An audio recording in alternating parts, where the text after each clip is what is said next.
દોસ્તો આગળ વધીએ પહેલાં સબસ્ક્રાઇબ બટન જરૂરથી દબાવો અને હા બેલ બટન પણ દબાવો જેથી દરેક વિડીયો જલ્દી મળી શકે.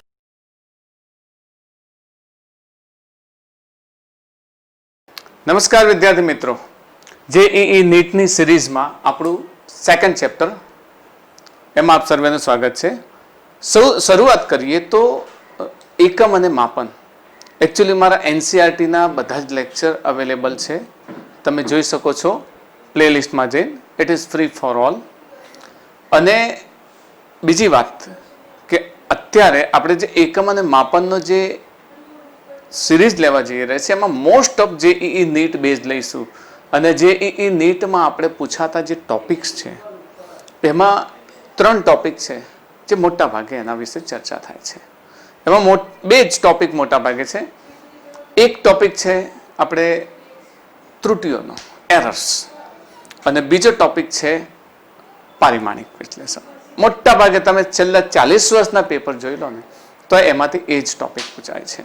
તો આપણે થોડીક એની પરિચય મેળવી અને પછી આપણે આગળ વધીશું. Then let's start. ચલો શરૂઆત કરીએ છીએ ફિઝિક્સની. તો આપણને એટલી તો ખબર હોય કે આપણે મનુષ્ય છીએ. દુનિયાને જોવા માટે, સમજવા માટે કુદરતે આપણને સેન્સીસ આપી છે, ઇન્દ્રિયો જેને કહીએ છીએ, બરાબર. આપણે જેમ કોઈ પણ મોબાઈલમાં કે એમાં સેન્સર હોય, આપણા શરીરમાં પણ સેન્સીસ કહીએ છીએ જેને આપણે ઇન્દ્રિયો કહીએ છીએ. હવે એ ઇન્દ્રિયો આપણને આપી છે ને એ ઇન્દ્રિયો કોઈ પણ વસ્તુ જોવા માટે આંખ આપી છે, સૂંઘવા માટે નાક આપ્યું છે, સ્પર્શ કરવા માટે 5 ઇન્દ્રિયો કહે છે ને, સ્પર્શ કરવા માટે, સ્વાદ ચાખવા માટે જીભ આપી છે, ઘણી બધી સાંભળવા માટે કાન આપેલા છે જે વેવ્સને સમજે છે. આ બધી બાબતો સમજવા માટે આપી છે. છતાં પણ આપણી આજુબાજુની જે દુનિયા છે ને એમાં there are 2 types of world. 2 પ્રકારનું, મેં ઇન્ટ્રોડક્શનમાં પણ વાત કરેલી છે. 2 પ્રકારની દુનિયા, inside world and outside world. Inside વર્લ્ડમાં શું હોય છે? આપણી ફિલિંગ હોય, પ્રેમ હોય, લાગણી હોય, કોઈના પ્રત્યેની નફરત હોય, ચાહત હોય, પણ એનું માપ નથી હોતું. પરંતુ જો આઉટસાઇડ વર્લ્ડ છે એમાં તમે કોઈ પણ વસ્તુ જુઓ, કોઈ વૃક્ષ જુઓ છો, કોઈ રૂમ જુઓ છો, કોઈ 2 વ્યક્તિને જુઓ છો, તો તમે કમ્પેરિઝન કરો કે આ વ્યક્તિની હાઇટ ઓછી છે કે આ વ્યક્તિની હાઇટ વધુ છે. તો દેટ ઇઝ આઉટસાઇડ વર્લ્ડ. તો એ કમ્પેરિઝનને ને આખી દુનિયા એકબીજાને સમજી શકે એ માટે એક સામાન્ય પદ્ધતિની જરૂર પડી. અને જે વસ્તુઓ માપીએ છીએ એ માપને ભૌતિક, આપણે વધારે નહીં, તમારે પૂરેપૂરું ઇન્ટ્રોડક્શન સાંભળવું હોય તો મારા યુનિટ એન્ડ મેઝરમેન્ટનું ઇન્ટ્રોડક્શન લેક્ચર જોજો, ફર્સ્ટ લેક્ચર. એની અંદર મેં બહુ ડિટેલની વાત કરી છે, આપણે એમાં ચર્ચામાં પડતા નથી. ફક્ત એટલું જ જોઈએ કે બહારની દુનિયાને માપવા માટે જેની જરૂર પડે છે એને આપણે કહીએ છીએ ભૌતિક રાશિ, ફિઝિકલ ક્વોન્ટિટી. ભૌતિક રાશિ એટલે જે બહારની દુનિયા છે, બહારની દુનિયામાં કોઈ પણ વસ્તુને મેઝરમેન્ટ, માપવું હોય, સમજવું હોય, દર્શાવવું હોય તો જે માપનની જરૂર પડે એને આપણે કહીએ છીએ ભૌતિક રાશિ. હવે ભૌતિક રાશિમાં સમજો, આપણે જે ભૌતિક રાશિને સમજીએ છીએ એ ભૌતિક રાશિ એટલે આપણી આસપાસ બનતી કુદરતી અને માનવ, કુદરતી ઘટનાઓ પણ થાય છે ને, જ્વાળામુખી ફાટવો, ભૂકંપ આવવો, આ પણ થાય છે કુદરતી. અને માનવ સર્જિત ઘટનાઓના સંપૂર્ણ વર્ણન માટે અનેક મૂળભૂત ખ્યાલોની જરૂર પડે છે. આ બધા જ ખ્યાલને ભૌતિક રાશિ કહે છે. તમે કોઈ જગ્યાએ ઊભા છો તો આમ લંબાઈ માપો છો, બરાબર, પછી પહોળાઈ માપો છો તો પહોળાઈ એ વન કાઇન્ડ ઓફ લંબાઈ જ છે, એ એની સાથે છે એટલે આપણે બીજું નામ આપીએ છીએ. પછી ઊંચાઈ માપો છો તો this is also one kind of length. તો આપણી આસપાસ રહેલા ઘણા બધા જે ખ્યાલો છે એ ખ્યાલોને સમજવા માટે ભૌતિક રાશિની જરૂર પડશે. ભૌતિક રાશિની મદદથી આપણે શું કરી શકીએ છીએ? તો ભૌતિક રાશિની મદદથી યાદ રાખજો, એક જ વર્ડમાં સમજીએ તો કમ્પેરિઝન કરીએ છીએ. શું કરીએ છીએ? કમ્પેરિઝન, જેને આપણે શું કહીશું? સરખામણી કરીએ છીએ. વધારે અંદર જવાની જરૂર નથી, સરખામણી. હવે આ ભૌતિક રાશિ જેને કહે છે ફિઝિકલ ક્વોન્ટિટી, આપણે જે દુનિયામાં દર્શાવીએ છીએ ભૌતિક રાશિ એ ભૌતિક રાશિને આપણે physical quantity, that is PQ. આપણે એક સૂત્ર આપું છું તમને, PQ. PQ means physical quantity. Okay, physical quantity.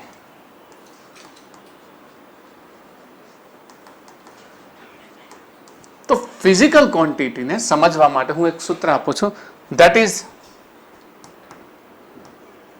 n into u. n into u. n for number. કોઈ પણ ભૌતિક રાશિ સાથે આ વસ્તુ સંકળાયેલી હશે જ. n for number. આ નંબરને આપણે શું કહીશું? આંક. Okay, n for number, u for unit, એકમ. ફોર એક્ઝામ્પલ, તમે કોઈનું દળ માપો છો. ઓકે, તો m બરાબર તમે લો છો 5 kg. That means this is 5. 5 શું છે? આંક છે. અને kg શું છે? એકમ છે. તો કોઈ પણ ફિઝિકલ ક્વોન્ટિટી સાથે બે વાત તો હશે જ. લંબાઈ માપો કે હું તો 20 કિલોમીટર જઈ આવ્યો, તો આ વસ્તુ બદલાય છે. આ વસ્તુ શું થાય છે? બદલાય. આ વસ્તુ પણ બદલાય.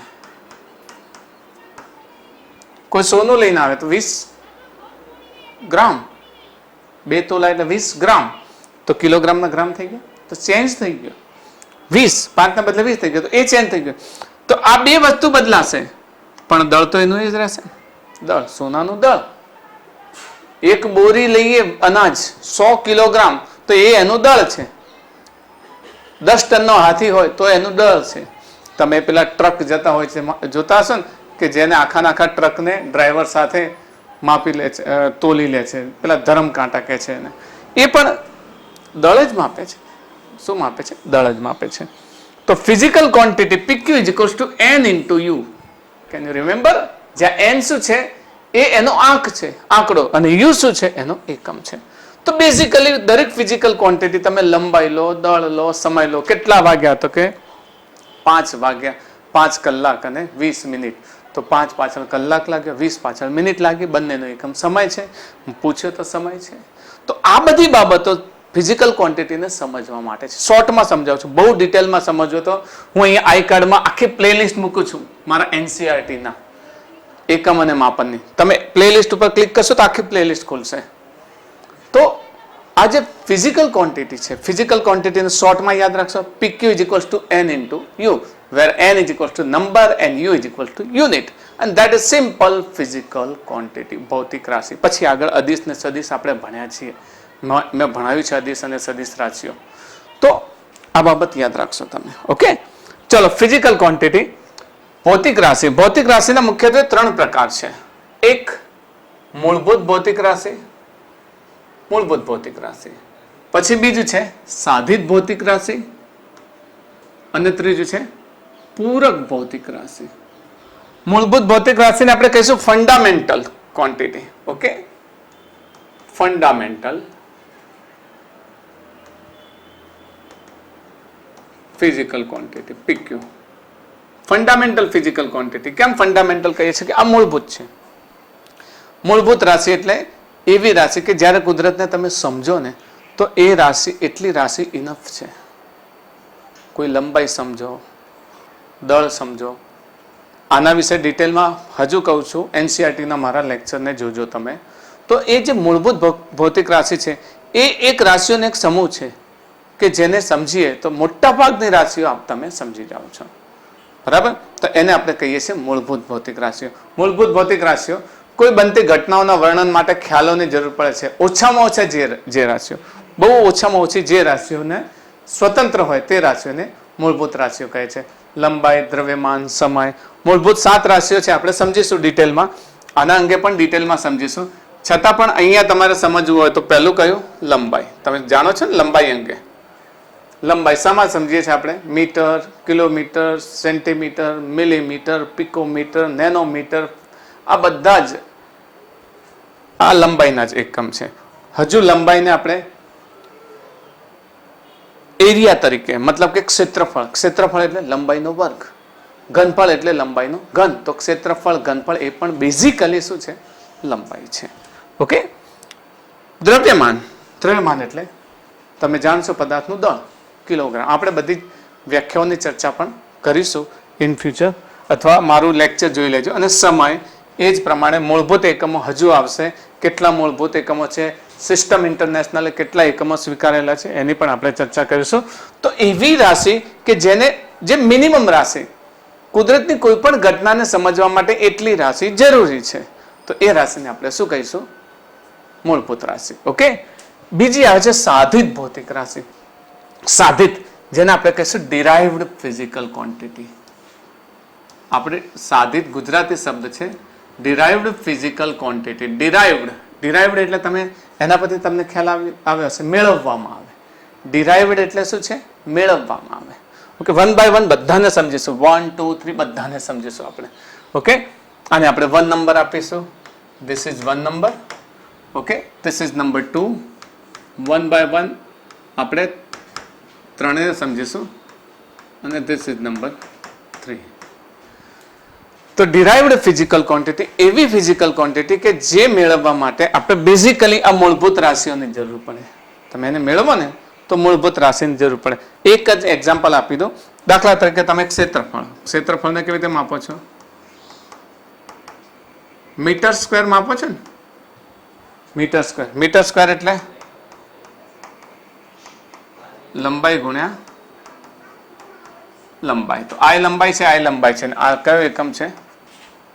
મૂળભૂત એકમ છે. મૂળભૂત એકમ છે ને, તો એવા એકમો કે જે મૂળભૂત એકમોની મદદથી બનાવવામાં આવ્યા છે, એ બધા જ એકમોને આપણે શું કહીશું? સાધિત એકમો, ડિરાઇવ્ડ ફિઝિકલ ક્વોન્ટિટી. ઓકે. તો આ થઈ ગઈ ડિરાઇવ્ડ ફિઝિકલ ક્વોન્ટિટી. પછી આવે છે પૂરક ભૌતિક રાશિ. પૂરક શબ્દ ક્યાંય સાંભળ્યો છે? જેને આપણે ઇંગ્લિશમાં કહીશું સપ્લિમેન્ટરી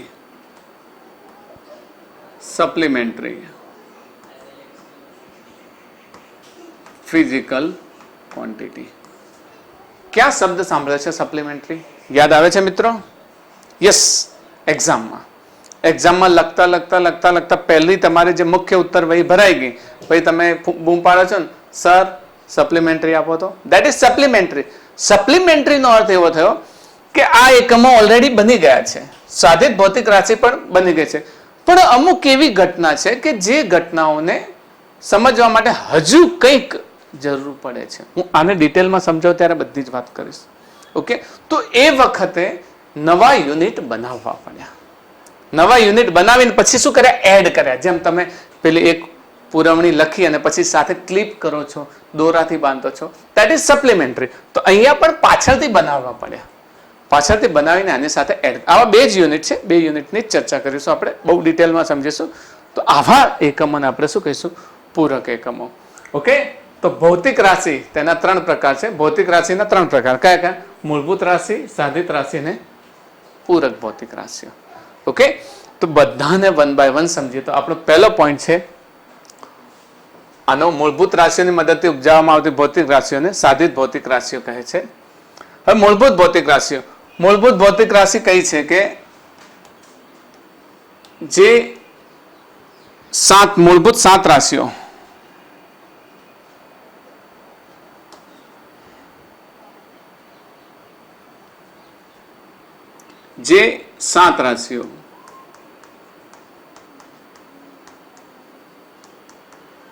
જો આની એક બીજી વાત કહું કે આ જે રાશિ છે એ બનાવનાર કોણ છે? SI system. એસઆઈ સિસ્ટમમાં સ્વીકારવામાં આવી છે.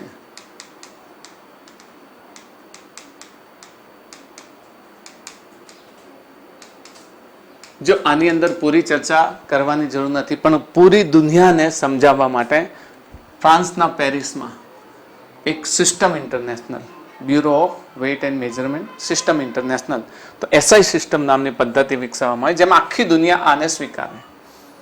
એક એવી ઘટનાઓ જેના આધારે આનું નામકરણ કરવામાં આવ્યું. તો હું આ બધી ઓરિજિનલ વ્યાખ્યામાં આપણે પડવાનું નથી. ઓરિજિનલ વ્યાખ્યા જોઈએ તો મેં પ્લેલિસ્ટ આપી છે, એમાંથી જોઈ લેજો. તો મૂળભૂત ભૌતિક રાશિઓ. મૂળભૂત ભૌતિક રાશિઓ પછી એકમનું નામ અને સંજ્ઞા. ચલો, મૂળભૂત ભૌતિક રાશિમાં લંબાઈ. લંબાઈને આપણે શું કહીએ છીએ? લેન્થ. ઓકે. લેન્થ. લેન્થ લંબાઈ, એને એસઆઈ સિસ્ટમે એક એકમ બનાવ્યો છે જેને કહે છે મીટર. મીટર જેનો સંકેત શું લીધો છે? એમ. આપણે એની 7 વ્યાખ્યાઓ પણ એનસીઈઆરટીની બુકમાં આપેલી છે. આ 7 વ્યાખ્યાઓનો મારો એક અલગ વિડીયો છે. એ વિડીયો તમે પ્લેલિસ્ટમાંથી શોધીને જોઈ લેશો એટલે આ બધી જ વ્યાખ્યાઓ અંગે મેં બહુ ડિટેલમાં સમજાવી છે. તો દેટ ઇઝ મીટર. મીટર તરીકે સ્વીકારવામાં આવી. પછી બીજી છે દળ. દળને કિલોગ્રામ તરીકે, કારણ કે લંબાઈ થઈ ગઈ. હવે કોઈ એક વ્યક્તિ આવ્યો કે આપણે દળની જરૂર પડી તો કોઈ વજનદાર વસ્તુ એક લાવ્યા, એ આટલું નાનું છે. બીજું એક વજનદાર વસ્તુ લઈએ તો એ ઘણી બધી. આપણે ઉદાહરણ લઈએ કે કોઈ લોખંડનો 2 કિલો કે 5 કિલોનો જે વજનિયું છે, જેને આપણે બાટ કહીએ છીએ, એના કમ્પેરિઝનમાં તમે પોપકોર્નને તોલો તો કેટલા બધા થાય. તો લંબાઈ એકમ કોઈ કામ ના આવે, કારણ કે આની લંબાઈ આટલી થઈ ગઈ ને આની લંબાઈ આટલી બહુ ઓછી થઈ ગઈ. તો પછી એ વખતે દળ કામમાં આવે. દળ બેઝિકલી આપણે આગળ સમજીશું, જ્યારે ગુરુત્વાકર્ષણ સમજીશું ત્યારે એની અંદર દળને બહુ ડિટેલમાં સમજીશું. હાલ બસ એટલો સ્વીકારો કે દળનો એકમ શું છે? કિલોગ્રામ છે. પછી એના બીજા એકમો પછીથી બનાવવામાં આવ્યા. ગ્રામ છે, મિલીગ્રામ છે, હજુ એનાથી નાના નાના એકમો આવે છે, માઇક્રોગ્રામ છે, ઘણા બધા એકમો છે. પછી આવે છે ત્રીજો સમય. સમયનો એકમ મૂળભૂત એકમ સેકન્ડ છે. પછી તો ઘણા બધા એકમો લીધા આપણે બનાવ્યા છે, પણ મૂળભૂત એકમ કયો? સમય. તો યાદ રહેશે લંબાઈ, દળ, સમય. 3 એકમ થઈ ગયા: લંબાઈ, દળ, સમય. સમયને સેકન્ડ તરીકે. એ સિવાય ઘણા બધા એકમો છે સેકન્ડમાં. અરે સમયના તો યાદ હશે તમને લોકોને. કલાક છે, મિનિટ છે, વીક અઠવાડિયું એ બી સમય છે, મંથ મહિનો એ પણ સમય છે, યર વર્ષ એ પણ સમય છે. 1 વર્ષ પછી મળશે, ધેટ ઇઝ ટાઈમ. બરાબર. હજુ કે છે તો એકદમ વધારે સમય વિચારો, 2 તો એને આપણે કહીએ છીએ કે 25 વર્ષનો સમયગાળો હોય તો ઘણા એને અલગ અલગ નામ આપશે. Silver jubilee, golden jubilee, diamond jubilee, platinum jubilee, 100 year સુધી. બરાબર. 25, 50, 75, 100 વર્ષ, દેટ ઇઝ ટાઈમ, જે લોકો પોતાની રીતે સમય ડિફાઇન કરે છે. બટ એની અંદર વર્ષ એ આપણો મૂળભૂત એકમ થઈ જાય છે સમયનો. પછી તો આગળ ગમે તેટલા નામ લગાવી દઈએ. તો સેકન્ડ, મિનિટ, કલાક, week, month, year, that is also time. વિદ્યુત પ્રવાહ. વિદ્યુત પ્રવાહ કેમ લેવામાં આવ્યો? કારણ કે વિદ્યુત પ્રવાહ એકચ્યુઅલી જ્યારે ઔદ્યોગિક ક્રાંતિની શરૂઆત થઈ 19મી સદીના મધ્યમાં, ત્યારે જે બધી જ ફેક્ટરી હતી ને એ બધી આના એન્જિન, અમે કાર્નોટ એન્જિનમાં બહુ સારું સમજાવ્યું છે. ઉષ્માગતિશાસ્ત્રમાં એના વિશે બહુ ડિટેલમાં સમજાવ્યું છે. કાર્નોટ એન્જિનની કેમ શોધ થઈ, સાડી કાર્નોટે કેવી રીતે કર્યું. તો એ વખતે આ બધું કોલસા કે પેટ્રોલિયમથી ચાલતું હતું. પણ સમય પ્રમાણે જેમ વિદ્યુતની શોધ થઈ એ વખતે એના એક નવા એકમને દાખલ કરવામાં આવ્યો, એમ્પિયર. પછી થર્મોડાયનેમિક તાપમાન. થર્મોડાયનેમિક તાપમાન ટેમ્પરેચર, કારણ કે ગરમી પડે, ઠંડી પડે, એને કંઈ લંબાઈ, સમય, દળથી તમે માપી શકતા નથી. તો એનો એક નવો એકમ દાખલ કરવામાં આવે જેને કેલ્વિન કે તરીકે ઓળખે છે. પછી દ્રવ્યનો જથ્થો. દ્રવ્યનો જથ્થો અણુ પરમાણુ લેવલે, એને આપણે શું કહીએ છીએ? મોલ. 1 મોલ દ્રવ્યમાં, તમે કેમિસ્ટ્રીમાં ભણતા હશો, 1 મોલ દ્રવ્યમાં સમાયેલા અણુઓની સંખ્યા 6.023 × 10⁻23, જેને આપણે શું કહીએ છીએ? Na. બરાબર. Avogadro number, number of Avogadro, એ આપણે સમજીએ છીએ. એ આપણે યાદ રાખીશું. અને છેલ્લે આવશે જ્યોતિ તીવ્રતા, જેને દીપ્તિ તીવ્રતા કેન્ડેલા કહીશું. કેન્ડેલા એટલે સીડી. તો યાદ રાખશો લંબાઈ, દળ, સમય, વિદ્યુત પ્રવાહ, થર્મોડાયનેમિક તાપમાન, દ્રવ્યનો જથ્થો અને જ્યોતિ તીવ્રતા. These are 7. કેટલા એકમો છે મૂળભૂત? 7 એકમો. યાદ રાખશો 7. અને આ કેવા છે? મૂળભૂત ભૌતિક રાશિ. અને એના એકમો પણ કયા છે? મૂળભૂત એકમો તરીકે એને સ્વીકારીશું. તો 7 એકમોને આપણે સ્વીકાર્યા છે. આ 7 એકમો કેમ મૂળભૂત રીતે લીધા કે આ બધા સમજીશું ને એટલે મોટા ભાગનું ફિઝિક્સ આપણું સમજાઈ જશે. અરે આપણે તો મોટા ભાગે આ એમ, એલ અને ટી ની જ જરૂર પડશે. આટલું સમજશો એટલે 90% ફિઝિક્સ એમાં આવી જશે. MLT, M for mass, L for length, T for time. 3 વસ્તુ સમજશે એટલે તમારું ડાયમેન્શન, પારિમાણિક વિશ્લેષણ બધું જ સમજાઈ જશે. તો MLT ની અંદર જ સમાયેલી છે. પછી આવશે આ આવશે, એ આવશે ડાયમેન્શનમાં. કેન્ડેલાનો ક્યાંક ઉપયોગ મોલ તમે આજ સુધી જોયો જ નથી. કે એમ્પિયર આવેલો છે, બાકી મોલ તો જોયો જ નથી ક્યાંય, ક્યાંક મુકાશે. તો આ બધા જે એકમો છે એ મૂળભૂત એકમો છે. મૂળભૂત એકમો બનાવી દીધા. હજુ ઘણી જગ્યાએ ઘણા એકમોની જરૂર પડી તો એવા એકમોને શું નામ આપવામાં આવ્યું? સાધિત એકમો. સાધિત એકમો એટલે શું તમને ખ્યાલ હશે? સાધિત એકમો એટલે મૂળભૂત એકમો પાથી મૂળભૂત ભૌતિક રાશિમાંથી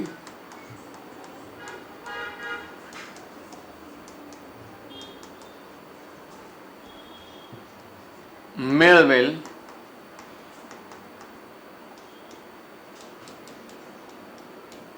ભૌતિક રાશિને શું કહીશું? સાધિત ભૌતિક રાશિ કહે છે. સાધિત ભૌતિક રાશિ કહે છે.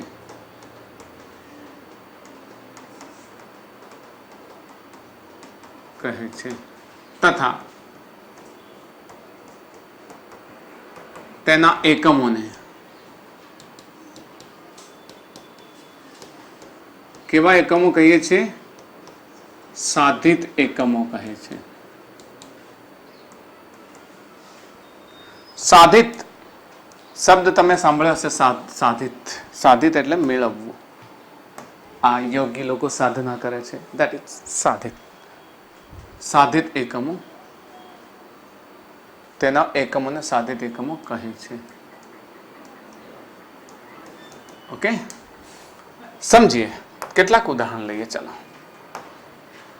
ઉદાહરણ તરીકે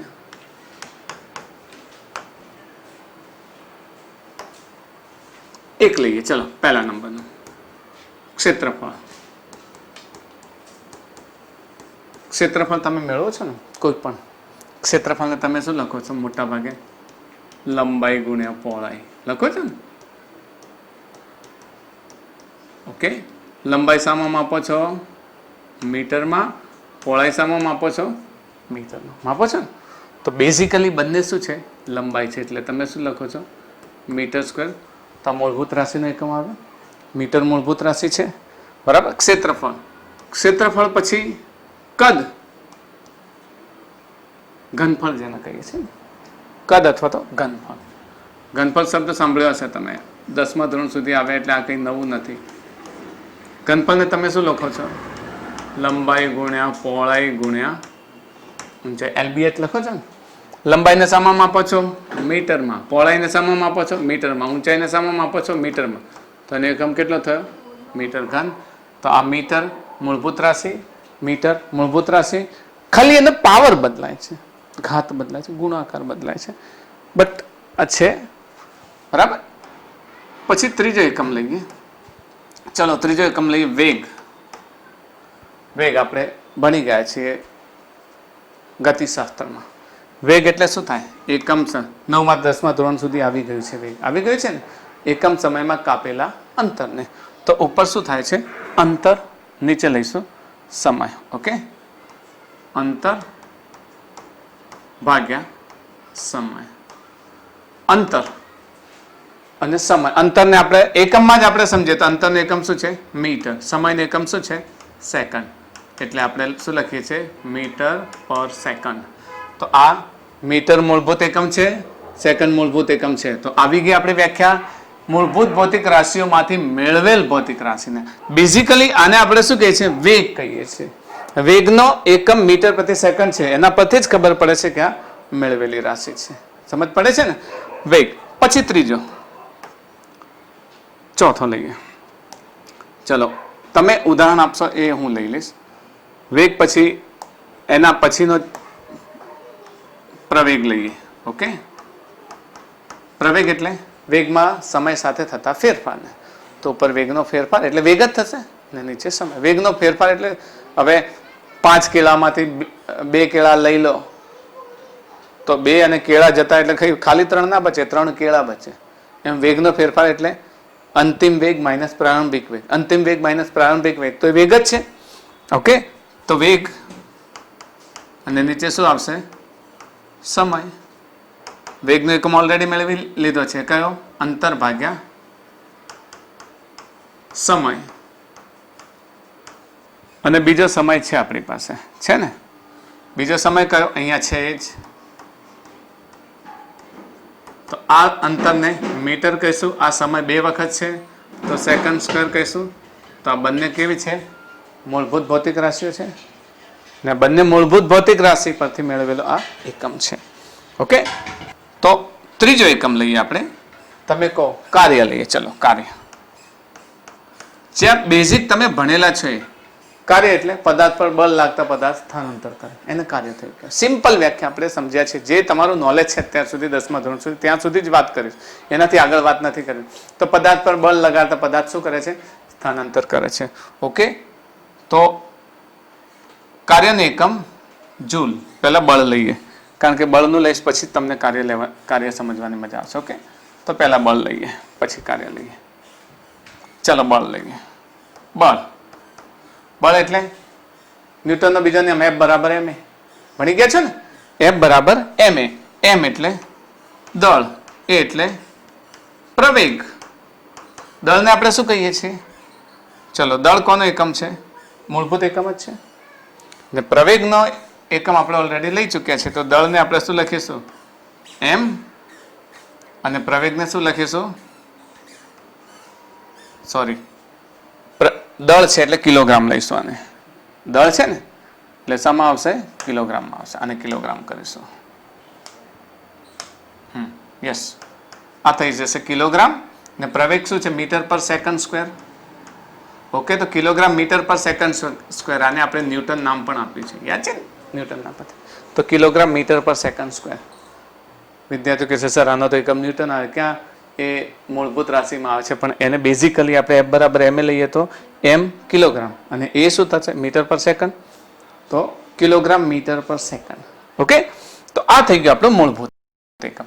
હજુ એક લઈ લઈએ. ચલો, તો મૂળભૂત એકમો, જો આ મૂળભૂત એકમ છે, આ બધા જ મૂળભૂત એકમોમાંથી મેળવેલી રાશિ છે. તો આવી રાશિને આપણે કહીએ છીએ સાધિત ભૌતિક રાશિ. ઓકે, હજુ એક લઈ લઈએ. ચલો, 6થા નંબરનો કાર્ય. કાર્ય મેં કહ્યું હતું ને, બળ ગુણ્યા સ્થાનાંતર, જેને આપણે કહીએ છીએ W = F × D. F ને આપણે શું લખીએ છીએ? ma. F ને શું લખીએ છીએ? ma. હવે આપણે આમાં લખીએ ma D. m નો એકમ શું થાય? કિલોગ્રામ. એનો એકમ મીટર પર સેકન્ડ સ્ક્વેર અને D metre. Kilogram metre square per second square. આ મૂળભૂત ભૌતિક રાશિ છે. આ મૂળભૂત ભૌતિક રાશિ છે ને આ પણ મૂળભૂત ભૌતિક રાશિ. તો બધી જ મૂળભૂત ભૌતિક રાશિ મળી અને આનો એકમ બનાવે, જેના કાર્યના એકમને આપણે શું કહીએ છીએ? જૂલ કહીએ છીએ. તો એને આપણે કેવી રીતે દર્શાવીશું? કેપિટલ J તરીકે દર્શાવીશું. ઓકે, તો જૂલ પણ કયો એકમ છે? સાધિત એકમ છે. તો હવે તમને ખ્યાલ તો આવી ગયો હશે કે સાધિત એકમ વાસ્તવમાં શું છે. સાધિત એકમ એટલે મૂળભૂત એકમો પરથી મેળવેલો એકમ. ઓકે, જે બધા મૂળભૂત એકમો છે એમાંથી મેળવેલા એકમને આપણે સાધિત એકમ કહીશું. Derived unit. જો આ બધું ડેરિવેશન કર્યું કહેવાય. We have derived from original fundamental quantity. જે ફંડામેન્ટલ ક્વોન્ટિટી મેં ડિરાઇવ કરીને આપણે પછી મેળવ્યો છે એ એકમને આપણે શું કહીશું? Derived unit. યાદ રહેશે? એના પછી આવે છે આપણા પૂરક ભૌતિક રાશિ. પૂરક ભૌતિક રાશિ 2 છે. એક છે સમતલ કોણ અને બીજો છે ઘન કોણ. 2 આપણે લેવાના છે, સમતલ કોણ અને ઘન કોણ. આ સમતલ કોણ એટલે સમતલનો અર્થ તમે 9મા ધોરણ સુધી શીખ્યા છો. બિંદુ, રેખા અને સમતલનો ખ્યાલ જો શિક્ષકે વ્યવસ્થિત સમજાવ્યું હોય તો તમને ખબર હોય. આવતો હતો ને ગણિતમાં જ આવતું તો બિંદુ, રેખા અને સમતલનો ખ્યાલ. સમતલને યુ કે આલ્ફા તરીકે દર્શાવતા હતા. બેઝિકલી સમતલની વાત કરીએ તો સમતલમાં એક સમતલ સમજી લો કે આ અમારું બોર્ડ છે, સમતલ છે. તો સમતલમાં હું કંઈ પણ લખીશ તો 1 લાઈન સ્વરૂપે જશે. બરાબર? તો અહીંયા આગળ એક આ પ્રકારે એક ઓપન કરીએ. હા, બીજું પૂરક ભૌતિક રાશિઓ. જો આપણે એને લોજિકલી આર્ગ્યુમેન્ટ કરીએ તો એવું સમજાય કે પૂરક ભૌતિક રાશિઓ મેળવવાની જરૂર કેમ પડી? કારણ કે આપણી જે મૂળભૂત ફંડામેન્ટલ જે ક્વોન્ટિટીઝ હતી એ ક્વોન્ટિટીઝ અમુક ઘટનાઓ સમજાવવા માટે પૂરતી નથી. દાખલા તરીકે અહીંયા હું વાત કરું કે આ એક ખૂણો છે, આ એવા પ્રકાર છે. હવે અહીંયા લંબાઈ દ્વારા સમજાવો તો એના આ બિંદુ ને આ બિંદુ વચ્ચેનું અંતર આટલું હતું. થોડા સમય પછી આ બિંદુ ને આ બિંદુ વચ્ચેનું અંતર, તો અંતર સતત બદલાતું રહે છે. ઓકે, તો એને લંબાઈથી નથી સમજાવી શકતા. પછી આ લંબાઈ માપવી, આ લંબાઈ માપવી કે આ લંબાઈ માપવી, ઘણી બધી કન્ફ્યુઝન રહેતી હતી. એટલે પછી શું કરવામાં આવ્યું કે એનો એક એવો કોમન રિલેશન લઈ લેવામાં આવ્યો કે જેને ખૂણા તરીકે લઈએ છીએ. ખબર છે ને, તમે ખૂણા તો દોરતા હશો, રચનાઓમાં પણ ખૂણાઓનો ઘણો બધો ઉપયોગ કરે છે. એ જ પ્રમાણે એક બીજો એવો ખૂણો મળ્યો કે જે ખરેખર દ્રવ્યનો હતો. આઈસ્ક્રીમનો કોન ખાતો છે ને, ભરેલી આઈસ્ક્રીમ હોય તો સૌથી નીચે ઓછી આઈસ્ક્રીમ હોય, જેમ ઉપર આવે એમ જથ્થો કેવો થાય, વધતો જાય. તો એ આપણા ઘન કોણમાં આવશે. તો પૂરક કોણ, સમતલ કોણ અને ઘન કોણ, આ બંનેને આપણે વ્યવસ્થિત સમજી લઈએ. આની જરૂર છે નહીં એટલે આને કાઢી દઈએ આપણે. ઓકે, તો સમતલ કોણ, અહીંયા વ્યાખ્યા ભલે રહી પણ હું તમને સમજાવી દઉં.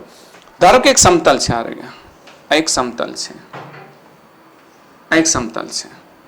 આ સમતલની અંદર એક આપણી આ ઓરિજિનલ લાઈન છે. ઓકે, ને એક ઊભી નથી લાઈન, સમજો, આ ઊભી લાઈન છે અને આ લાઈન છે. તો આ લાઈનમાં અહીંયાથી સ્ટાર્ટ કરીને અહીંયા તમે પહોંચ્યા. ચાક ગતિ મેં સમજાવી તે વખતે, ખબર છે, હવે આવશે ચાક ગતિમાં. તો એક ચોક્કસ પ્રકારે ખૂણો અંતર, એને ખૂણો અંતર એટલે આમ વર્તુળ બનાવો ને તમે, દાખલા તરીકે તમે એક વર્તુળ બનાવ્યું, તો વર્તુળમાં સેન્ટરથી લઈ અને આ એની ત્રિજ્યા છે. ઓકે, ત્રિજ્યા લીધી.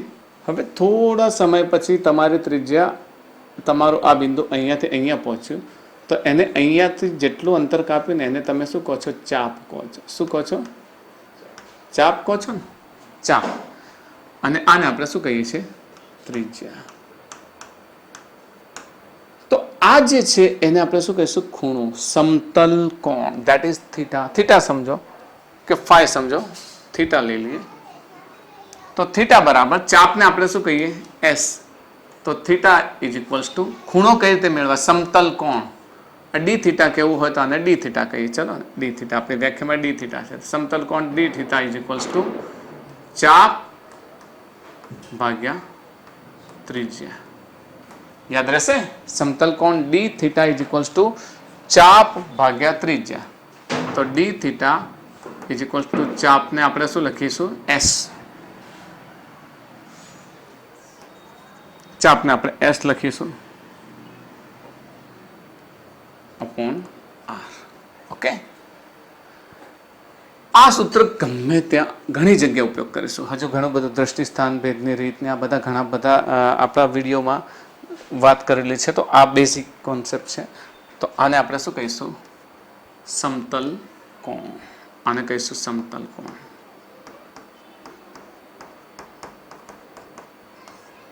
સમતલ કોણનો એકમ radian, that is small rad. Radian, small rad તરીકે લખીશું. સમતલ કોણનો એકમ સ્મોલ rad, રેડિયન તરીકે લખીશું. અને અહીંયાથી સમજીએ કે અહીંયાથી તમે સ્ટાર્ટ કરો છો. આપણે મેથેમેટિક્સ વાળાને ખબર છે, બાકી બધાને ખબર પડશે, બાયોલોજી વાળાને પણ. અહીંયાથી સ્ટાર્ટ કરીને એક ચક્કર પૂર્ણ કરીને આવો તો અહીંયાથી અહીંયા પહોંચ્યા તો 90 ડિગ્રીનો એંગલ થશે. પાછા અહીંયા પહોંચ્યા તો 180 થઈ જશે, 270, આમ પહોંચો તો 360. તો એક પૂરું ચક્કર લગાવો છો તો તમે ખૂણો કેટલો આંતરો છો, 360. તે દરમિયાન જે રેડિયન માપ છે એ કેટલું થશે, 2π રેડિયન. તો યાદ રાખજો, 360 degree is equals to 2π radian. યાદ રહેશે. તો પાય રેડિયન બરાબર 180 અંશ. તો પાય ગુણ્યા 1 લઈ લઈએ તો 1 radian is equals to 180 by pi અંશ. અને એ જ રીતે 1 અંશ is equals to pi by 180 radian. યાદ રાખજો, અંશ હોય તો 180 છેદમાં આવે, અંશ આગળ હોય તો 180 છેદમાં આવે, અને રેડિયન આગળ હોય તો 180 ઉપર આવશે. યાદ રહેશે ને આર્યા? આના આધારે ઘણા બધા કન્વર્ઝન આપણે સમજવાના છે. તો આ થઈ ગયો આપણો પૂરક ભૌતિક રાશિ, સપ્લિમેન્ટરી યુનિટ, જેને આપણે કહીએ છીએ સમતલ કોણ. સમતલ કોણને કઈ રીતે સમજાવીશું? ચાપ ભાગ્યા ત્રિજ્યા. આને આપણે ઘણા બધા દાખલાઓમાં પણ ઉપયોગ કરીશું, એટલે યાદ રાખજો. Everywhere we will use this. જ્યાં ચાપની વાત આવે, જ્યાં ખૂણાની વાત આવે, આપણે તમને યાદ હશે કે 7મા ચેપ્ટરમાં નાના આપણે 7મું ચેપ્ટર આપણું પેરેલલ ચાલે છે, તેના અંદર નાના ખૂણાની ને ચાપની વાત આવે છે, ત્યાં મેં આ સૂત્રનો ઉપયોગ કર્યો છે, થીટા બરાબર ચાપ ભાગ્યા ત્રિજ્યા. તો એ બેઝિકલી સમતલ કોણ જ છે. ઓકે, હવે એના પછી ઘન કોણ. ઘન કોણની વાત આવે તો ઘન કોણ પેલામાં આપણે શું લીધું હતું? એક વર્તુળ લીધું હતું, સમતલમાં હતું. ઓકે, અહીંયા સમતલ નહીં, પણ હવે શું આવશે? અવકાશ. તો અવકાશમાં જો તમે કોઈ એક પોઈન્ટની આજુબાજુ સમાન અંતરે વિચારશો તો એ કેવો બનશે? ગોળો બનશે. એ શું બનશે? ગોળો, સ્ફિયર. ઓકે, એ સ્ફિયર બનશે. સ્ફિયર બને એટલે એના એક પોઈન્ટથી બધી દિશામાં જાઓ, બધી દિશામાં જાઓ. તો બધી દિશામાં જશો તો અહીંયા આગળ આમથી આમ પહોંચો ત્યાં સુધી દરેક વખતે તમે યાદ હશે આઈસ્ક્રીમના કોનની મેં વાત કરી, તો દરેકે દરેક સમતલ બને છે. જો અહીંયા જાઓ તો આ સમતલ મોટું, આગળ જતા સમતલ કેવું થતું જાય છે? મોટું. ને અંદર જશો એટલે સમતલ કેવું થતું જશે? નાનું. સમતલ નાનું ને નાનું થતું જાય છે. શંકુ કોઈને ટોપી પહેરાવે છે ને, બર્થડે ટોપી, એમાં ઉપર સૌથી મોટો આડછેદ, જેમ જેમ નીચે જાય આડછેદ કેવો થતો જાય? ઓછો. તે આખું દ્રવ્ય હોય છે. એટલે બધી જ એંગલમાં આ તમારું આખો ગોળો છે બધી બાજુ. તો કોઈ એક જગ્યાએથી આવો ને એટલે પછી આ પ્રમાણે સેન્ટરમાં જાઓ એટલે નાનું થઈ જાય. સમજો છો ને તમે? અહીંયાથી આવો છો, આ એની એક સપાટી છે, તો અહીંયા મોટું છે, પણ જેમ જેમ સેન્ટર પાસે જશે એમ નાનું થતું જશે. સેન્ટર પર જશો એટલે શું થઈ જશે? બિંદુ થશે. તો એ બિંદુવત થાય છે. તો પેલામાં એંગલ કેવો હતો? ઓનલી 2. કેવો હતો? ઓનલી 2. હવે 2 નહીં, હવે પોઈન્ટ થી શું થાય છે? બધી બાજુ આખા વર્તુળ બને છે, મોટા થાય છે. એટલે ઘનકોણ એટલે આ બાજુ બને છે, આ બાજુ બને છે, બધી બાજુ બને છે. ને બધી બાજુ બને છે ને એ ખૂણાને આપણે શું કહીએ છીએ? ઘનકોણ.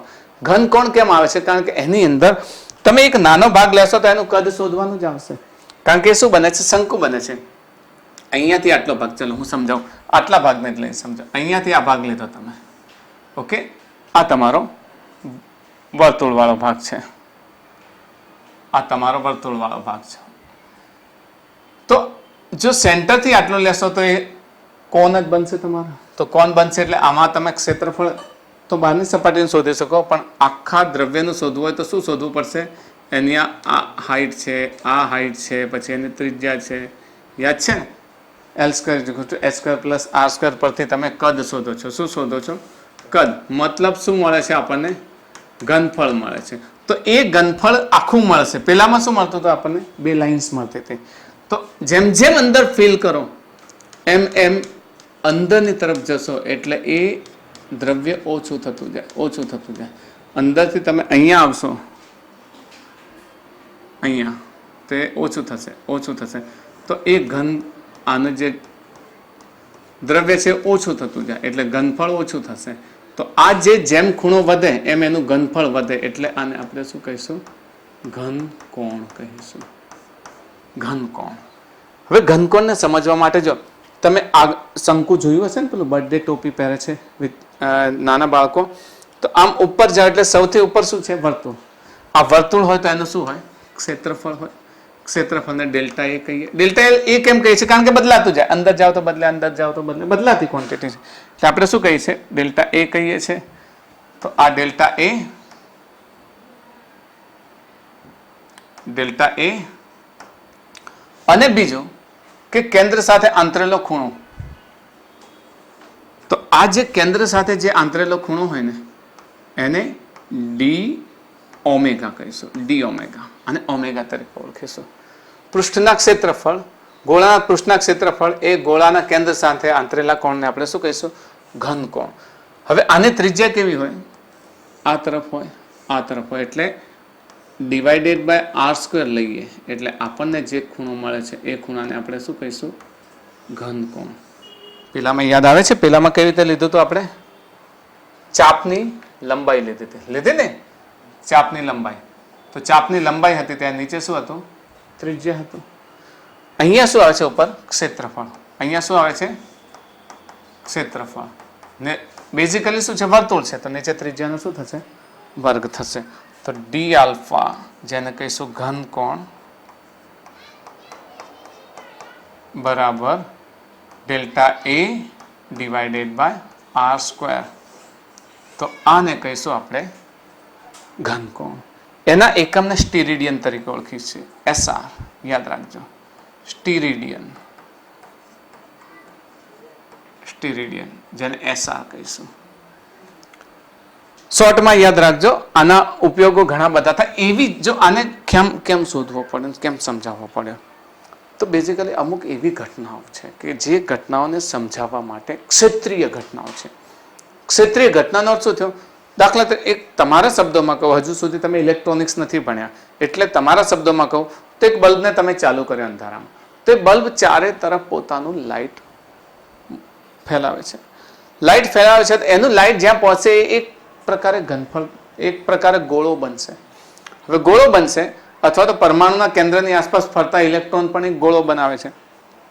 તો એનો પર્ટિક્યુલર એક ભાગનો અભ્યાસ કરો છો, તો એના કેન્દ્ર સાથે એની ઇફેક્ટ કેટલી છે એ સમજવા માટે તમારે આની વાત કરવી પડે છે, ગોળાની. એટલે તો આપણે જ્યારે પણ વિદ્યુતના કુલમના નિયમનો અભ્યાસ કરીએ છીએ, તો કુલમના નિયમમાં F = 1/4πε0. વિદ્યુત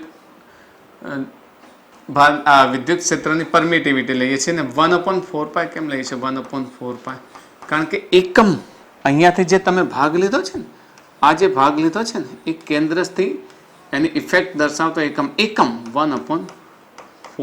તો એ 1/4π. અને પેલામાં શું લઈશું? 1/2π. આમાં શું આવશે? 1/2π. 12માં મોડર્ન ફિઝિક્સમાં આવશો ને ત્યારે હું તમને આની બધી ઇફેક્ટ સમજાવીશ. બોહરના અધિતર્કોમાં 1/2π આવે, h/2π આવે છે. Okay, h/2π. આ 2π આ કારણે આવે છે, ખૂણાની વાત આવે છે. ને અહીંયા 1/4πε0 આવે છે. 4π કેમ આવે છે? એ આ સ્ટીરિડિયન બતાવે છે કે એક વિદ્યુતભાર છે, પોતાની ચારે તરફ વિદ્યુત ક્ષેત્ર લગાડે છે. ને વિદ્યુત ક્ષેત્ર લગાડે એટલે એની જે એક તરફની ઇફેક્ટને સમજવા માટે 1/4π લેવામાં આવે છે. ઓકે, એ 1/4π આ કારણે લેવામાં આવે છે. 12મા ધોરણમાં મેં સમજાવેલું છે, મારો ઇન્ટ્રોડક્શન વિડીયો છે એની અંદર મેં સમજાવેલું છે કે 1/4π કેમ લેવામાં આવે છે. તો આ થઈ ગયો આપણો ઘનકોણ. તો આજે આપણે આ યુનિટ સુધીની વાત રાખીએ. આપણા નેક્સ્ટ લેક્ચરમાં આપણે થોડી ત્રુટીઓની ચર્ચા કરીશું ને પછી આપણે આપણા ડાયમેન્શન પર આવી જઈશું. That's all four today.